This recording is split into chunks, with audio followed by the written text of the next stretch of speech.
Salam əziz izləyicilər, mən bugün sizə psixoloji problemlərin dərmansız müalicə üsullarından danışmaq istəyirəm. Deməli, buraya aiddir panik atak, obsessiv kompulsiv pozuntu, eyni zamanda ağır sosial fobiyalar. Bu kimi psixoloji problemlərin dərmansız müalicəsi necə aparılır?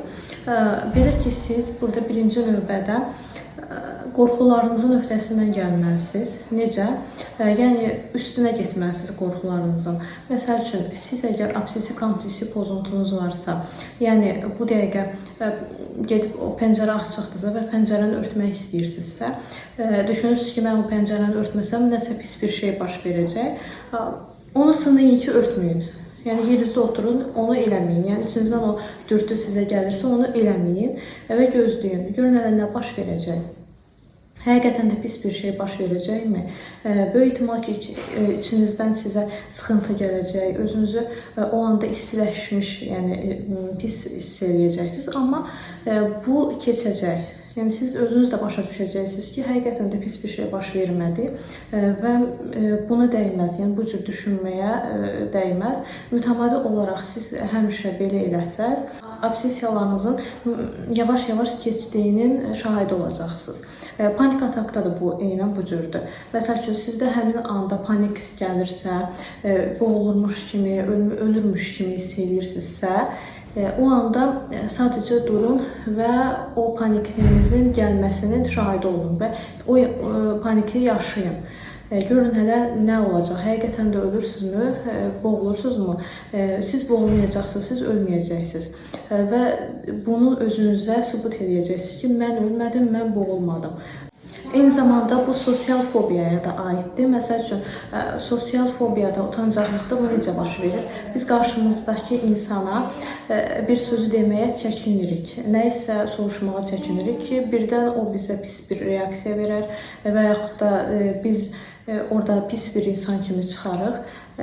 Burada da qorxularımızın üstünə gedəcək. Yəni, onu soruşacaq, o sözümüz nə varsa onu deyəcək və eyni zamanda eləyəcək. Yəni, eləməkdən də bəzən qorxuruq bir şeyi. Eləyəcək və nəticəsini də görəcək ki, həqiqətən də heç bir şey baş vermədi, reaksiya mənfi olmadı, sınamış olacaq və nə eləmiş olacaq, qorxumuzun üstünə gedəcək. Yalnız və yalnız bu qorxularınızın üstünə getməklə siz onun müalicəsini, çözümünü tapmış olacaqsınız. Mən bu qorxuları nəyə bənzədirəm ən çox da? Təsəvvür edin ki, sizin qarşınızda bir əjdaha var və yaxud da arxanızca bir qorxulu məxluq düşüb. Amma bu məxluq əslində yoxdur, yəni sizin xəyalınızdan ibarətdir.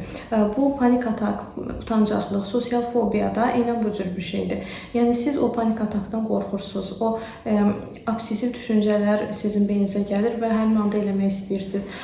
Bax, bu qorxularınız da eyni zamanda bu xəyali varlıqdan ibarətdir. İkincisi nədən ibarətdir? Bekar oturmaq, məsəl üçün, siz oturduğunuz yerdə belə nə-nəsə məşğul olmalısınız. Əsas məqsəd burada nədir?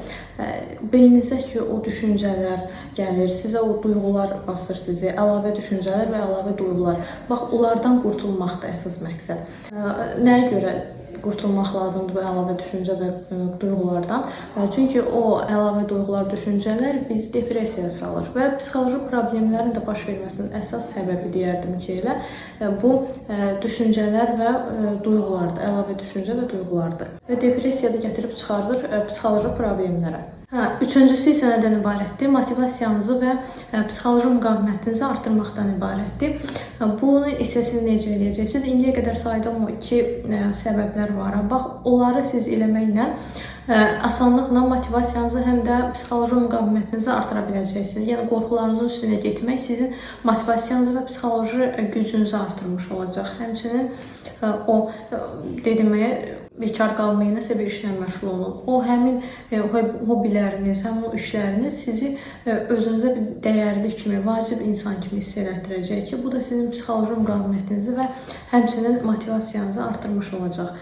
Bugünlük məndən bu qədər. Psixoloji seanslar üçün Yovşan klinikasına və yaxud da mənim e-mail hesabıma yaza bilərsiniz. Videonu bəyənib kanala abunə olmağı unutmayın.